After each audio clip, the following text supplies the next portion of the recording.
उरण का खोया हुआ शहर उरण भारत के महाराष्ट्र में एक छोटा सा तटीय शहर है जो अपने मछली पकड़ने के उद्योग और नौसैनिक अड्डे के लिए जाना जाता है।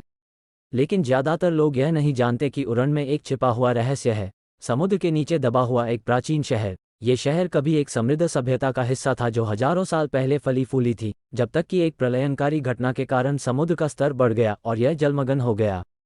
शहर को इतिहास द्वारा भुला दिया गया था, जब तक कि साहसी गोताखोरों के एक समूह ने पानी के नीचे के खंडहरों का पता लगाने का फैसला नहीं किया। उन्हें जो मिला उससे वे चकित रह गए। राजसी मंदिर, महल, मूर्तियां और कलाकृतियां जिनसे एक समृद्ध और परिष्कृत संस्कृति का पता चलता है।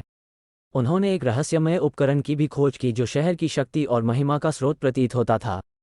यह एक बड़ा धातु का गोला था जिसकी सतह पर जटिल पैटर्न और प्रतीक थे। गोताखोरों को उपकरण के बारे में उत्सुकता हुई और उन्होंने इसे सक्रिय करने का निर्णय लिया। उन्होंने गोले पर एक बटन दबाया और कुछ घटित होने का इंतजार करने लगे। उन्हें ये देखकर आश्चर्य हुआ कि उपकरण चमकने लगा और एक अजीब ध्वनि निकलने लगी। आवाज किसी अज्ञात भाषा में बोलने वाली आवाज जैसी थी। आवाज ने कहा, रोशनी के शहर उरण में आपका स्वागत है। आप चुने हुए लोग हैं जिन्होंने मुझे मेरी लंबी नींद से जगाया है। मैं इस शहर का संरक्षक हूँ, इसके रहस्यों का रक्षक हूँ। मैं लंबे समय से आपका इंतजार कर रहा हूँ। समय। आवाज सुनकर गोताखोर स्तब्ध और भयभीत हो गए। उन्हें आश्चर्य हुआ कि चुने हुए लोगों से इसका क्या मतलब है और इसमें कौन से रहस्य उजागर होने चाहिए। उन्हें भी आश्चर्य हुआ कि आगे क्या होगा। उन्हें जल्द ही पता चल गया।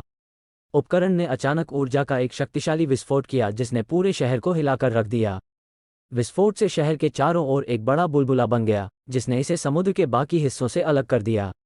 बुलबुले के अंदर का पानी बह गया जिससे शहर अपनी पूरी महिमा में दिखाई देने लगा। आवाज ने कहा, देखो, उरण फिर से उठ खड़ा हुआ है। प्रकाश के शहर का पुनर्जन्म हुआ है। अब आप इसके भाग्य का हिस्सा हैं। आप मुझे इसके पूर्व गौरव को बहाल करने और दुनिया में शांति और सद्भाव लाने में मदद करेंगे। इस मामले में आपके पास कोई विकल्प नहीं है। आप हैं अब मेरा। गोताखोरों को एहसास हुआ कि उन्होंने एक भयानक गलती की है। उन्होंने कुछ प्राचीन और खतरनाक चीज जागृत की थी, कुछ ऐसी चीज जिसके बारे में उनके और दुनिया के लिए कुछ और ही योजनाएं थीं। उन्होंने उरण के खोए हुए शहर को पुनः प्राप्त कर लिया था और कोई बच नहीं सका।